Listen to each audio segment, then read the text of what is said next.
चौरासीवां अध्याय। मार्कंडेय ऋषि बोले, हे नरेश्वर, धनु सत से आगे धनद से स्थापित श्रेष्ठ धनदेश्वर तीर्थ है। यह नर्मदा के दक्षिण तट पर स्थित है तथा सब पापों को नष्ट करने वाला, सब तीर्थों का फल देने वाला है। चैत्र शुक्ल त्रयोदशी उपवास रखकर रात्रि जागरण कर धनदेश्वर का पंचामृत से स्नान कराकर घृत का दीपक लगवाकर गीत वाद्य आदि कराएं। प्रातःकाल ब्राह्मण भोजन कराएं। स्रोत स्मार्त क्रिया से युक्त गौ ब्राह्मण की स्वर्ण वस्त्र सुंदर भोजन कराकर पूजन करे। छाता सैया प्रदान करने से सभी पाप नष्ट होते हैं। दुष्टों को स्वर्ग, सज्जनों को मोक्ष, दरिद्रों को धन प्रदान होता है। कुबेर ने लुकितेश्वर तीर्थ में आकर उन्हें प्रणाम किया तथा समीप ही भगवान शिव की अपने नाम से स्थापना कर उनकी पूजा की। इस तीर्थ में जो विद्या दान करता है वह सूर्य लोक को प्राप्त करता है। मार्कंडेय ऋषि बोले, इसी के समीप जटेश्वर तीर्थ है। काल पृष्ठ दानों के पीछा करने पर भगवान शिव की जटा ढीली होकर जटा गिर गई। दैत्य को रुका हुआ देखकर कुछ क्षण रुककर विश्राम कर जटाओं को इकट्ठा किया। जटा को बांध लेने पर हाथ धोने से यहाँ माता पार्वती ने जटेश्वर नाम से शिव जी की स्थापना की और सभी देवगण ने वहाँ उनका पूजन किया। इसी प्रकार जटेश्वर शिव पूजन करने से मनुष्य शांति प्राप्त करता है। जो मनुष्य शरद और ग्रीष्म ऋतु में निरंतर अभिषेक के लिए गलती मिट्टी का पात्र लगाता है वह आदि व्याधि से रहित शिवलोक को प्राप्त करता है। मार्कंडेय ऋषि बोले, इसके बाद हम नर्मदा के उत्तर तट पर स्थित केदार तीर्थ से कोस भर दूर रवि तीर्थ पर चलते हैं। इसकी स्थापना सूर्य द्वारा की गई है। यह सभी पापों को नष्ट करने वाला है। यहाँ पर भगवान सूर्य स्वयं निवास करते हैं। भानुमति को देखने मात्र से अचानक काम से पीड़ित हो गए। इस पाप का विचार करते हुए इस पाप को नष्ट करने के लिए रेवा तट पर आकर पुण्य क्षेत्र देखकर भगवान शिव की स्थापना की और स्वयं उपवास रखकर तीर्थ की सार्थकता प्रकट की। स्नान कर शिव जी की स्थापना कर पूजन करने से सूर्य पाप रहित हो गए। हे राजेंद्र, तब से यह तीर्थ रवि तीर्थ नाम से प्रसिद्ध हुआ। इस तीर्थ क्षेत्र में जो मनुष्य भक्ति पूर्वक पितरों को तृप्त करता है उसके पितर 100 वर्ष तक तृप्ति को प्राप्त करते हैं। स्नान, दान, पूजन, तर्पण करने से मनुष्य के सब पाप नष्ट हो जाते हैं। 85वां अध्याय। मार्कंडेय ऋषि बोले, इसके पश्चात हे राजेंद्र, कामेश्वर तीर्थ की ओर चलते हैं। यह नर्मदा के उत्तर तट पर रवि तीर्थ के समीप स्थित है।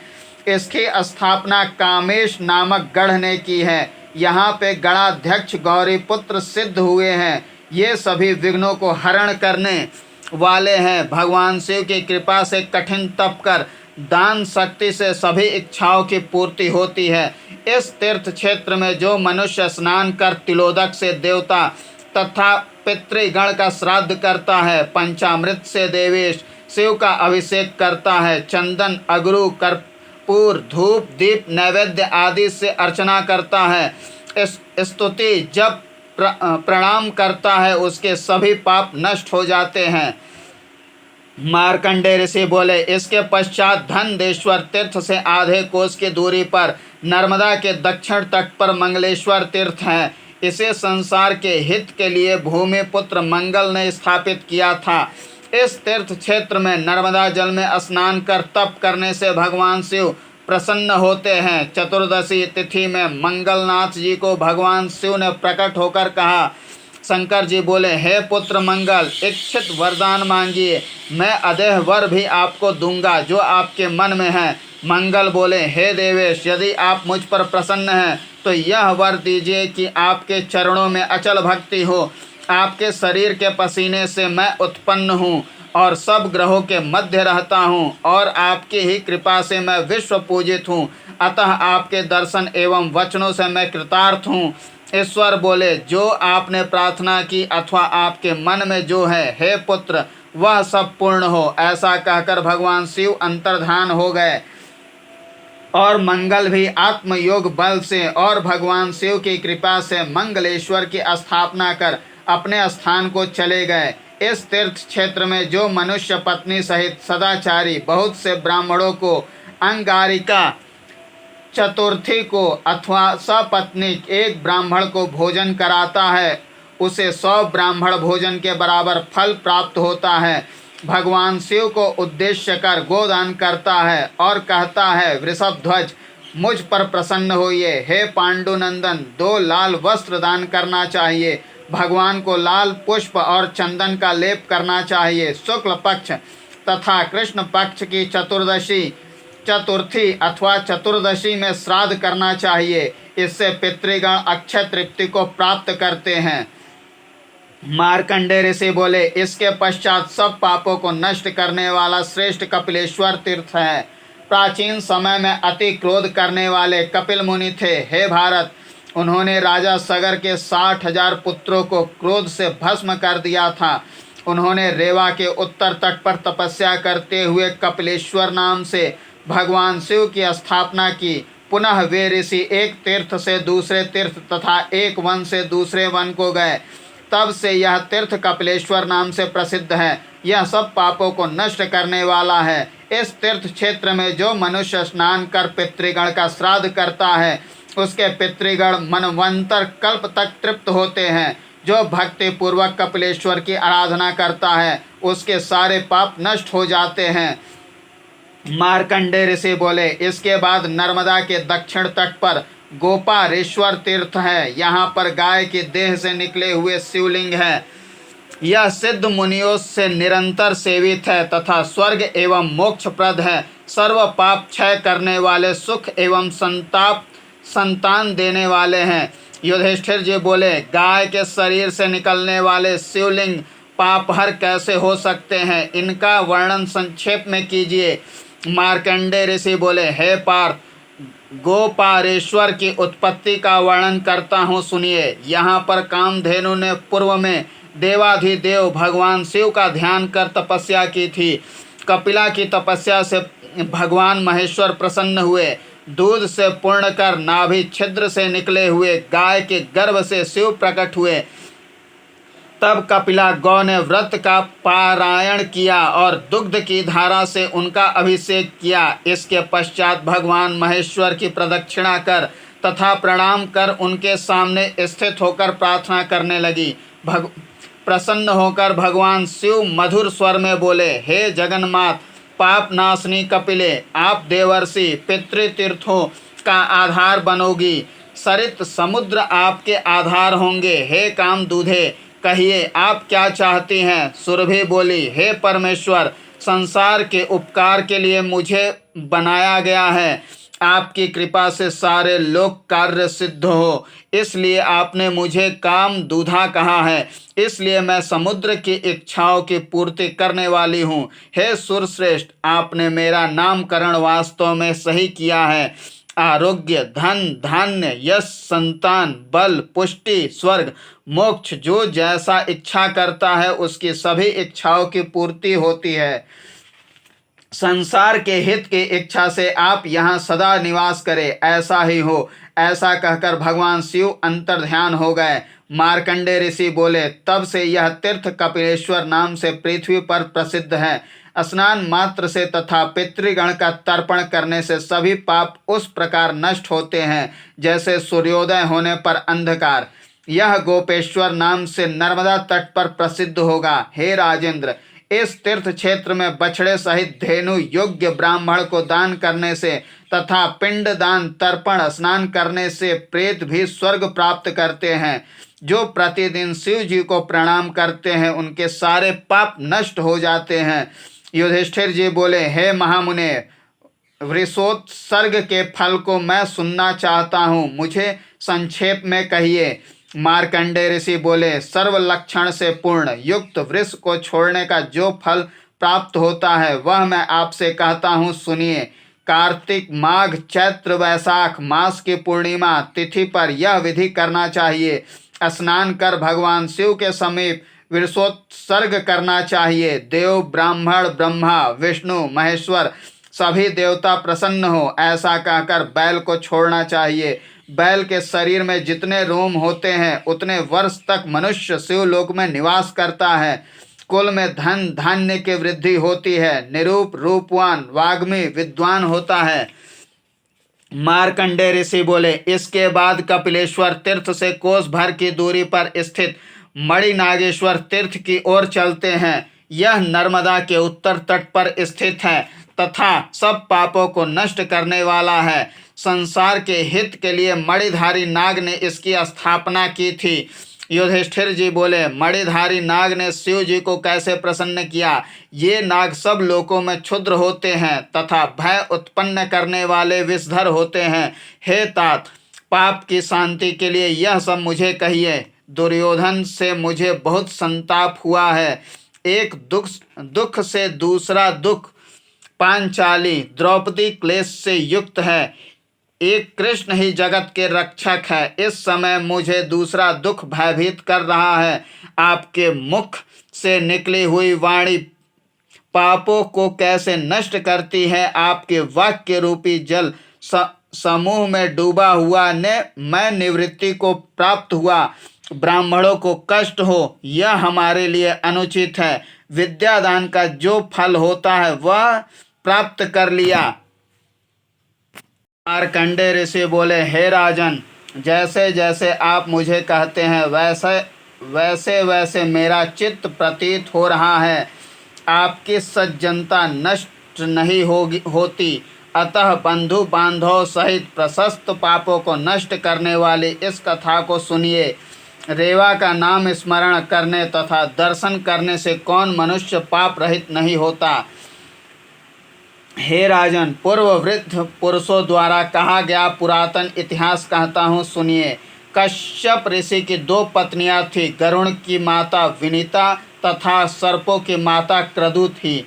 वे दोनों पति गृह में संतोष पूर्वक रहती थी। कश्यप प्रजापति भी विंता के साथ प्रसन्न थे। एक समय विंता उच्च श्रवा इंद्र के अश्व के समान तट पर विचरण करने वाले पक्षीराज को देखकर समीप में स्थित क्रतु को विनोद पूर्वक बोली। विंता बोली, हे तनवंगी सुंदरी, देखो सभी अश्व पीत वर्ण के दिखाई दे रहे हैं। दौड़ते हुए, विश्राम न करते हुए, वेग में मन के समान है। उस अश्व को देखकर क्रतु अचानक क्रुद्ध हो गई।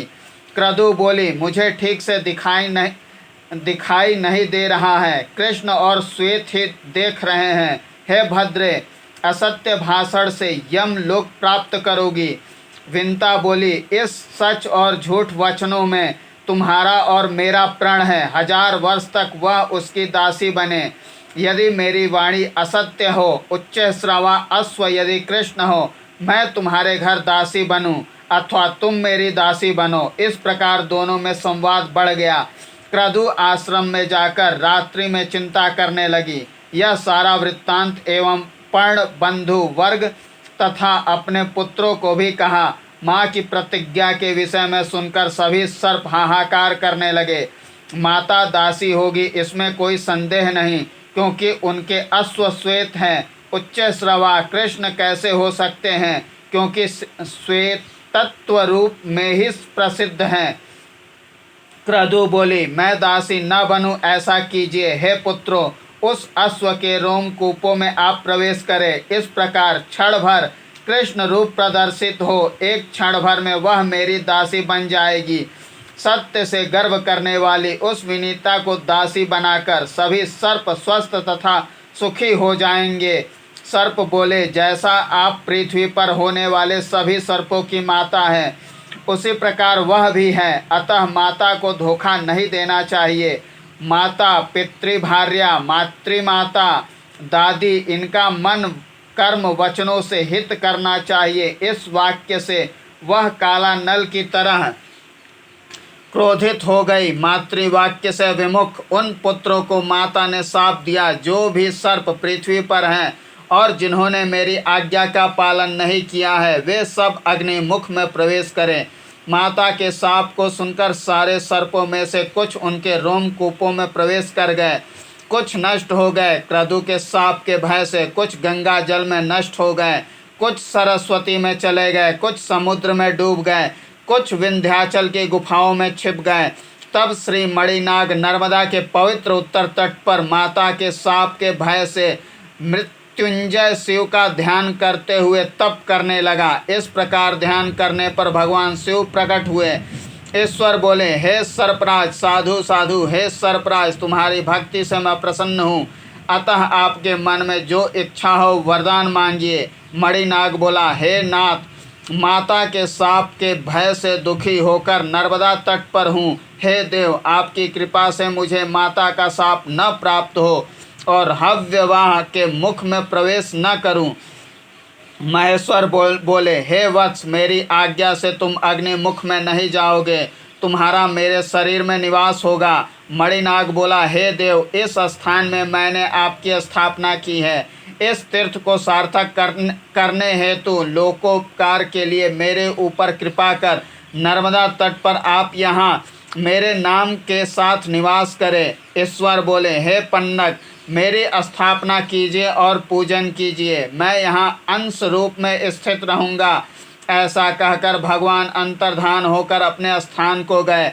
माता के शाप से भयभीत मणिनाग जिस मार्ग से नर्मदा में गया था वह मार्ग या स्थान मणि नदी के रूप में रेवा के साथ मिलकर मणीश्वर नाम हुआ। ग्राम तथा देव मणीश्वर नदी मणिमती जहाँ हो वहाँ मृत्यु का भी शोक नहीं करना चाहिए। इस तीर्थ में पंचमी, चतुर्दशी, अष्टमी, शुक्ल पक्ष या कृष्ण पक्ष शिव पूजन करने से यमलोक की प्राप्ति नहीं होती। पंचामृत से अभिषेक करने पर परम धाम को प्राप्त करते हैं तथा सभी पापों से मुक्ति प्राप्त होती है।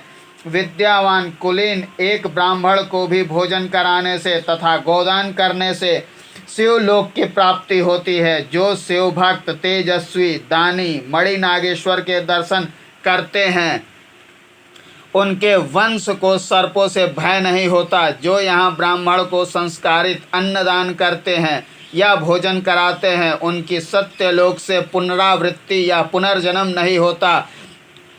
शास्त्र सैया छत्र पात्र दान करने से कल्याण होता है। इस तीर्थ के प्रभाव से स्वर्ग प्राप्त होता है। यह मणिनागेश्वर तीर्थ सभी तीर्थों में श्रेष्ठ है। 86वां अध्याय। मार्कंडेय ऋषि बोले, हे राजेंद्र, अब हम रेवा के उत्तर तट पर श्रेष्ठ तिलकेश्वर तीर्थ की ओर चलते हैं। प्राचीन समय में इंद्र से दूषित की गई पत्नी अहिल्या से शापित ब्रह्मा के पुत्र विपर्षि गौतम थे। नर्मदा तट पर शिष्यों सहित आश्रम बनाकर तप करते थे। ध्यान में ब्रह्म, जप में ब्रह्म और ब्रह्म वृंद से घिरे हुए इस प्रकार ब्रह्मा पुत्र तप में लीन थे। इस प्रकार उन्होंने 1000 वर्ष तक तपस्या की। वह वास्तव मनु के पुत्र, गुणों से युक्त राजाओं में तिलक की तरह तिलक नाम के राजा थे। एक समय वह राजा शिकार के बहाने से तपोवनों को देखते हुए एक तीर्थ से दूसरे तीर्थ तथा एक वन से दूसरे वन में घूमते हुए श्रेष्ठ गंभीर नर्मदा तट को देखकर तथा गौतम ऋषि का आश्रम मानकर वहाँ जाकर राजा ने ब्राह्मणों ऋषियों को नमस्कार किया। अर्ध्यपाद्य आसन देकर कुशल क्षेम पूछकर गौतम ऋषि ने राजा का सम्मान किया। एक दूसरे से कुशल क्षेम पूछने के बाद राजा ने ऋषि से नर्मदा तट पर तपस्या करने का कारण पूछा। राजा बोला, आज मेरा जन्म सफल हो गया, आज मैंने सब कुछ प्राप्त कर लिया। आपके इस आदर से मैं धन्य तथा अनुग्रहित हूँ। आज प्रसंग से मैंने रेवातीर तपस्या में लीन गुड़ियों में श्रेष्ठ गौतम ऋषि के आश्रम को प्राप्त किया। हे मुने, तपस्या के कारण का वर्णन कीजिए तथा मुझे भी सद्बुद्धि प्रदान कीजिए। गौतम जी बोले, हे राजन, जिस कारण से मैं तपस्या कर रहा हूँ उस कारण को सुनिए। ऐश्वर्य और लक्ष्मी को प्राप्त कर इंद्र मदोन्मत्त हो गया था। मायावी माया से आश्रम में आया, अहिल्या को डराया। अहिल्या के शाप से शापित मैं नर्मदा तट पर आया। उस आश्रम को शीघ्र छोड़कर उससे हीन निराश्रय समय को सार्थक करने के लिए तथा पापों को नष्ट करने के लिए भगवान शिव जी का स्मरण करते हुए तप करने लगा। अनादि देव शूलपाणी महेश्वर रेवा के उत्तर तट पर निवास करते हैं। मनवंतर के प्रारंभ में उनके वंश में शिव जी प्रकट होते हैं और मनवंतर के अंत में पुनः पृथ्वी के मध्य विलीन हो जाते हैं। मनवंतर के पूर्वार्ध में जैसे ही शिवलिंग उत्पन्न हो, उसके उत्तरार्ध में उसके ही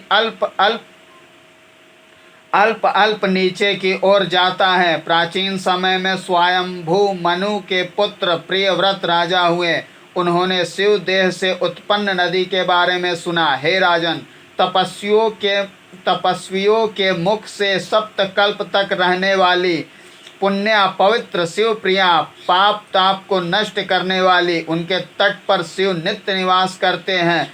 ऐसा सुनकर आदर पूर्वक वह राजपुत्र राज्य को दूसरों को अर्पित कर रेवा की सेवा की इच्छा करते हुए ब्राह्मणों के सहित यहाँ आया और यहाँ नर्मदा के उत्तर तट पर आकर अत्यंत प्रसन्न हुआ। हे प्रियव्रत, स्नान कर दर्भ के आसन पर बैठकर शिव जी से मन को लगाकर मनु पुत्र तप करने लगा। भगवान शिव जी के दर्शन करने के लिए दिव्य सहस्त्र वर्ष तक तपस्या की। 100 वर्ष पूर्व तक केवल तिल आहार पर स्थित रहे। 200 वर्ष तक भिक्षा लेकर भिक्षु की तरह, तीसरे वर्ष धात्री फल आंवला खाकर, चौथे वर्ष बैर खाकर, पांचवें वर्ष श्रीफल तथा छठे वर्ष इंगूदी फल खाकर उन्होंने प्राण धारण किया। 7वें वर्ष पंचगव्य का प्राशन किया। 8वें वर्ष जल, 9वें वर्ष केवल वायु भक्षण, 10वें वर्ष निराहार रहकर प्राण धारण किया। तब स्वयं भगवान उनके सामने प्रकट हुए। भक्तों पर दया करने वाले, संसार भय को नष्ट करने वाले, लिंग रूप को धारण करने वाले भगवान शिव भूभाग को भेदन कर प्रकट हुए। अतुल घोष करते हुए घन गर्जन के समान गर्जना करने वाले, चारों ओर तेज पुंज फैल गया। उस शिवलिंग के मध्य से सहसा भगवान शिव प्रकट हुए। शिव जी बोले, हे राजन, उठिए, आपके मन में जो इच्छा हो वह बताइए। आप श्रेष्ठ राजा होते हुए भी क्यों कष्ट पा रहे हैं? ऐसा सुनकर अचानक तेज पुंज स्वयं भगवान शिव को देखकर दंडवत पृथ्वी पर गिर पड़ा। भगवान शिव को प्रणाम कर हाथ जोड़कर राजा स्तुति करने लगा। प्रियव्रत जी बोले, नमस्ते देव देवाय महादेवाय ते नमः। हे महादेव, आपको नमस्कार है इत्यादि स्तोत्र से प्रार्थना करने लगा। मेरे पास बुद्धि भी नहीं, ज्ञान भी नहीं, वाणी की प्रगल्भता भी नहीं, आपकी प्रार्थना करने की मेरी शक्ति भी नहीं। आपके दर्शन के लिए रेवा तट ही श्रेष्ठ है। हे महेश्वर, नर्मदा जी कृपा से ही आपके दर्शन हुए हैं। हे देव, आप मेरे नाम से यहाँ निवास करें। इस तीर्थ में जो मनुष्य स्नान कर आपकी पूजा करता है उसकी सब मनोकामना आप पूर्ण करें। ईश्वर बोले, हे नृपश्रेष्ठ, मैं आप पर प्रसन्न हूँ। आपकी इच्छा पूर्ण हो। आपके द्वारा की गई स्तुति का जो कोई पाठ करेगा उसे इष्ट यज्ञ फल की प्राप्ति होगी। शिवमस्तु सुखम चास्तु लोकः संतु निरामयः लोकोपकारं तीर्थम त्वयेदं स्थापितव्यद्। कल्याण हो, सभी सुखी हो, सभी रोग रहित हो। यह आपके द्वारा स्थापित तीर्थ लोकोपकारक हो, वंश वृद्धि हो, शत्रुओं पर विजय प्राप्त हो, पुत्र पौत्र से वंश वृद्धि हो। गौतम ऋषि बोले, ऐसा कहकर भगवान शिव वहीं अंतर्धान हो गए। इसके बाद राजा प्रियव्रत ने स्वयं देवेश शिवलिंग की पूजा की और शिवालय का निर्माण कराकर अपने नगर को चला गया। इस प्रकार उस राजा ने हजारों वर्ष तक राज्य किया। प्रियव्रतेश्वर नाम उस मनवंतर में हुआ। पुनः अंत में स्वारोचिष में विलीन हो गया। स्वारोचिष इस तीर्थ पर आया। उसने भी यहाँ पर अत्यंत कठिन तप किया और उसकी तपस्या से भगवान शिव प्रकट हुए। उन्होंने भी अपने नाम से चैत्रेश्वर तीर्थ की स्थापना की। वहाँ भी भगवान ने उन्हें दर्शन दिया। भूमध्य में लीन होने पर उत्तम नामक पुत्र उत्पन्न हुआ। उत्तम मनु का पुत्र हुआ। अजस्त्र नाम से जो अत्यंत धार्मिक था, उसने भी वहां आकर तपस्या की तथा पुनः शिवलिंग प्रकट हुआ। मनोरथ पूर्ण होने पर अपने नाम से शिवलिंग की स्थापना की। जैसे इंद्र ने स्वर्ग पर राज्य किया, उसी प्रकार उस राजा ने भी उस मनवंतर में अज्रेश्वर नाम से अविरत राज्य किया। भगवान शिव ने पुनः भूमध्य में से निकलकर दर्शन दिए। उसके अंत में पुनः चौथी बार प्रादुर्भूत हुए। तामस का पुत्र मनु, मनु का पुत्र शांति राजाओं में अग्रणी था। उसने सद्भाव से शिव जी की प्रेरणा से रेवा तट पर आकर कठिन तप किया। उसकी तपस्या से प्रसन्न हुए भगवान शिव प्रकट हुए। लिंग स्वरूप भगवान शिव जी ने वर प्रदान किया। भगवान उस राजा के नाम से तीर्थ में स्थापित हुए, शांतेश्वर नाम से प्रसिद्ध हुए। तब से भगवान शिव मनवंतर तक शांतेश्वर रूप में स्थित हुए और अंत में शिव जी भूमध्य में लीन हो गए। पांचवा मनवंतर प्राप्त होने पर रेवत हुए और रेवत के वंश से सत्यक नामक राजा हुए। उसने भी कठिन तप किया, जिससे प्रसन्न होकर शिवजी प्रकट हुए। सत्यकेश्वर रूप में उस राजा ने अपने नाम से शिवजी की स्थापना की। उसके अंत में पुनः क्रम से पृथ्वी से भगवान शिव लिंग रूप में प्रकट हुए। छठे मनवंतर में चाक्षुष राजा हुआ। चाक्षुष मनु का पुत्र सतधुम्न हुआ। वह तीर्थ प्रिय साधु, सात्विक, सत्यवादी, स्वप्न में सोम को प्राप्त कर उनसे प्रेरित तीर्थों में भ्रमण करता हुआ दक्षिण गंगा अर्थात रेवा तट पर पहुंचा। यहाँ उसने कठिन तप किया।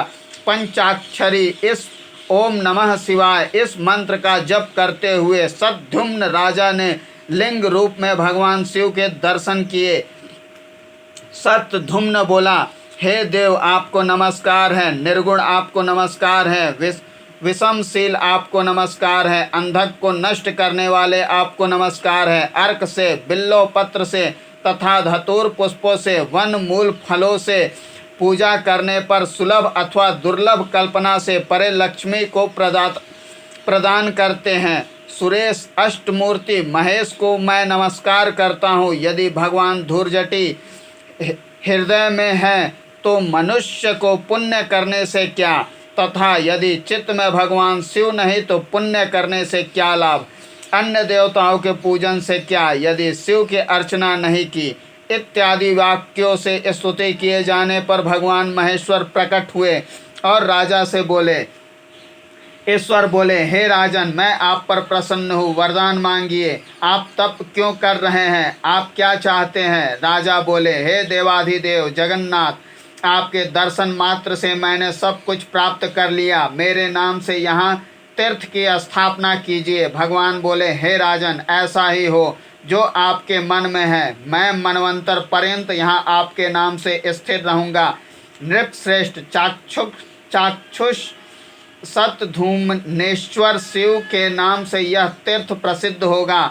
ऐसा कहकर भगवान शिव अंतर ध्यान हो गए। यहाँ पर लिंग रूप में स्थित फलप्रद मनवंतर के अंत में वह शिवलिंग अदृश्य हो गया और वह राजा सतधुम्न भी अपने स्थान को चला गया। साम्राज्य और संतान को प्राप्त किया। गौतम ऋषि बोले, सातवें मनवंतर के प्राप्त होने पर वह वास्तव मनु और उनके पुत्र तिलम नाम से पृथ्वी पर प्रसिद्ध हुए। प्रसंग से उन्होंने भी नर्मदा तट पर आकर तपस्या की। यथाशक्ति, यथाचित और यथावृत्त जैसा कि उन्होंने सुना था। मनुष्यों को ऐसा कार्य करना चाहिए जिससे देवता प्रसन्न हो। मार्कंडेय ऋषि बोले, तिलक राजा ने यह सुनकर गौतम ऋषि से पूछा। तिलक बोले, हे मुनिश्रेष्ठ, साधु आपकी वाणी अमृत तुल्य है। अपने अग्रजों की कृपा से मनुष्य क्या नहीं प्राप्त कर सकता, अर्थात सब कुछ प्राप्त कर सकता है। ब्राह्मणों के संतुष्ट होने पर संपूर्ण जगत प्रसन्न हो जाता है। हे गौतम ऋषि, आपकी संगति का फल प्राप्त करना चाहता हूँ। तपस्या के साधन, विधान तथा तपस्या के फल का वर्णन कीजिए तथा सद्वृत्त के लक्षणों का वर्णन कीजिए। गौतम ऋषि बोले, हे महाराज, आपने ठीक पूछा। आप ज्ञानवान तथा धन्य हैं। सत पूछते हुए सत्य आचरण से मनुष्य पांडित्य प्राप्त करता है। धर्म सुनने अथवा देखने से, करने से, प्रोत्साहित करने पर पवित्र करता है। तपस्या के साधन के फल का मैं वर्णन करता हूँ, सुनिए। ब्रह्मचर्य धारण करते हुए आहार को भी छोड़कर चित्त की दुविधा को छोड़ दे, अर्थात मन को एकाग्र करे, विविध शाक मूल फल ग्रहण करे, वेद पाठ करे, जटाधारी, मुंडन किए हुए, वल्कन धारण किए हुए, केवल जल पीने वाले, यथाशक्ति भिक्षा दे, दाता संयत आहार ग्रहण करे, सब प्राणियों पर दया करे, वाणी, हाथ पैर नेत्रों की चपलता छोड़ दे, निर्जन में नियम पूर्वक सत्यवाणी बोले, व्यर्थ न बोले। तपस्या की सिद्धि का कथन, जितना प्राप्त हो उतना कम से कम भोजन करे, भगवान शिव का स्मरण करे, शांत दांत सब समय मैत्री भाव से रहें, देवाधिदेव शिव का ही ध्यान जप यजन संकीर्तन करे, धीरे धीरे शरीर को कृश करे, प्राण धारण मात्र से पद्मासन पर बैठे। इस प्रकार करने से मनुष्य तपस्या की सिद्धि प्राप्त करता है। जो दुख दुराराध्य है और जो दूर पर स्थित है, वह तपस्या से प्राप्त किया जा सकता है। तपस्या सबसे श्रेष्ठ है। सब विघ्नों को नष्ट कर मन को एकाग्र करने से योगी योग फल को प्राप्त करता है। अत्यंत कठिन शांतपन व्रतों से, ब्रह्मचर्य से, चांद्र व्रत से आत्मा तथा शरीर को शुद्ध करते हुए देह ग्लानि को अनुभव करने पर व्रत का आचरण करें। मूल फल पुष्प औषध अथवा दूध से आत्मा और शरीर धारण करने पर कोई दोष नहीं होता। तपस्या से स्वर्ग प्राप्ति होती है, तपस्या से मोक्ष प्राप्त होता है, तपस्या से सुख संतान ऐश्वर्य आदि प्राप्त होते हैं, तपस्या से शत्रु नाश, तपस्या से सिद्धि, तपस्या से आयु वृद्धि, तपस्या से कुछ भी असाध्य नहीं है। यह तप कल्प वृक्ष की तरह है। हे राजन, तपस्या से ही सूर्य चंद्र आदि स्वर्ग में स्थिर होकर चमकते हैं। ध्रुव ने तपस्या से ही ध्रुव पद प्राप्त किया। ब्रह्मा जी ने तपस्या से ही सृष्टि की रचना की। तपस्या से ही इंद्र स्वर्ग का राजा बना। इसी तपस्या से ही विष्णु ने बलि तथा अन्य दानवों पर विजय प्राप्त की। अतः अतिथि और तपस्वी सबसे पूजित हैं। तप से इंद्रियों पर विजय प्राप्त की जा सकती है। तप ही मुख्य है। द्वंद्व सहिष्णु तपस्या से ही होती है। द्वंद्व सहिष्णुता तपस्या से ही होती है। हे राजन, सद्वृत्त और योग के लक्षण सुनिए, जिससे मनुष्य इस लोक और परलोक को जीतता है। उम्र से, कर्म से, अर्थ के श्रुत मनुष्य बुद्धिमान रूप धारण कर इस संसार में विचरण करता है। बुद्धिवर्धक, धन और हित को बढ़ाने वाला नित्य शास्त्र अध्ययन सद्वृत्ति का लक्षण है। जैसे जैसे पुरुष सत्शास्त्र का अध्ययन करता है, वैसे वैसे वह विज्ञान को जानता है। जीर्ण और मलिन वस्त्र धारण नहीं करना चाहिए, वृथा भ्रमण भी नहीं करना चाहिए। यह सद्वृत्त के लक्षण है। केश नख दाढ़ी बनाकर रहे, पवित्र शुद्ध श्वेत वस्त्र धारण करे, ईश्वर में चित्र है। यह सद्वृत्त लक्षण है। दूसरों से धारण किए गए जनेऊ, अलंकार, माला, जूते, वस्त्र आदि धारण न करे। अहिंसा, सत्य, चोरी न करना, पवित्रता, इंद्रिय निग्रह, दमः, क्षमा, आर्जव, दान, अप्रिय वाणी न बोलना, प्रिय वाणी बोलना, असत्य न बोलना, यह सब सद्वृत्त के लक्षण है। देवता, वनस्पति, राजा, तपस्वी, साध्वी इनकी प्रदक्षिणा करे। अंजलि से जलपान न करे, सोते हुए को न जगाए, वृद्धों की सेवा करे। पवित्र व्यक्ति की देवता पितर रक्षा करते हैं। पवित्र व्यक्ति से यक्ष, राक्षस और भी दुष्ट आत्माएं डरती हैं। ज्ञान, दान, तप, त्याग, मंत्र, मंगलाचार रहित नियम निष्फल होते हैं। छेदन, भेदन, मर्दन, स्फोटन नहीं करना चाहिए। अभिवादन करने वाले और नित्य वृद्धों की सेवा करने वाले व्यक्ति की बल, आयु, यश और लक्ष्मी, इन 4 की वृद्धि होती है। दोनों समय की संध्या पूजा जप करते हुए भोजन, दंत धावन, पितृकार्य, देवता पूजन तथा मूत्र पुरुष त्याग करते हुए गुरुओं के सामने दान में योग, इन 10 कार्यों को करते हुए मौन धारण करना चाहिए। यह सब मैंने संक्षेप में कहा है। यह जानकर कार्य करने वाले व्यक्ति के सब कार्य सफल होते हैं। मार्कंडेय ऋषि बोले, हे राजन, गौतम ऋषि से यह सब सुनकर उस तिलक ने विस्मय पूर्वक तपस्या में मन लगाया। गौतम ऋषि की आज्ञा पाकर स्नान कर वाणी और मन से शुद्ध होकर भगवान शिव का ध्यान करते हुए तप करने लगा। जब राजा तपस्या से शुद्ध देह हो गया, तब पूर्व की तरह परमेश्वर भगवान शिव उनके सामने प्रकट हुए। लिंगात्मक रुद्र ओमकार सहित दसों दिशाओं को प्रकाशित करते हुए प्रकट हुए। राजा बोले, हे देव, मैं अपना अहोभाग्य मानता हूँ। कहाँ मैं तुच्छ प्राणी, कहाँ आप विश्वेश्वर शिव। मैं धन्य हूँ, कृत्य हूँ, भाग्यवानों में अग्रगण्य हूँ। जब साक्षात भगवान शिव मुझे दृष्टि गोचर हुए, ऐसा कहकर राजा ने दंडवत प्रणाम किया और हाथ जोड़कर तब तक खड़ा रहा जब तक शिव जी नहीं बोले। ईश्वर बोले, हे राजन, साधु, आप निश्चित भाग्यवान हैं। आपकी तपस्या से मैं संतुष्ट हूँ, वर मांगिए। राजा बोला, हे देव, यदि आप मुझ पर प्रसन्न हैं और मुझे वरदान देना चाहते हैं तो मेरे पिता के नाम से प्रसिद्ध तीर्थ के समीप ही मेरे नाम से आप यहाँ निवास करें। यह तिलकेश्वर नाम से प्रसिद्ध हो। मेरे वंश में तिलक दीजिए तथा मेरे वंश में अक्षय अपराजित संतान हो, जो दान, शक्ति, शिव में भक्ति, अल्प साधनों में विरक्ति वाले हो। महेश्वर बोले, हे राजेंद्र, ऐसा ही हो। तुम मुझे अत्यंत प्रिय हो।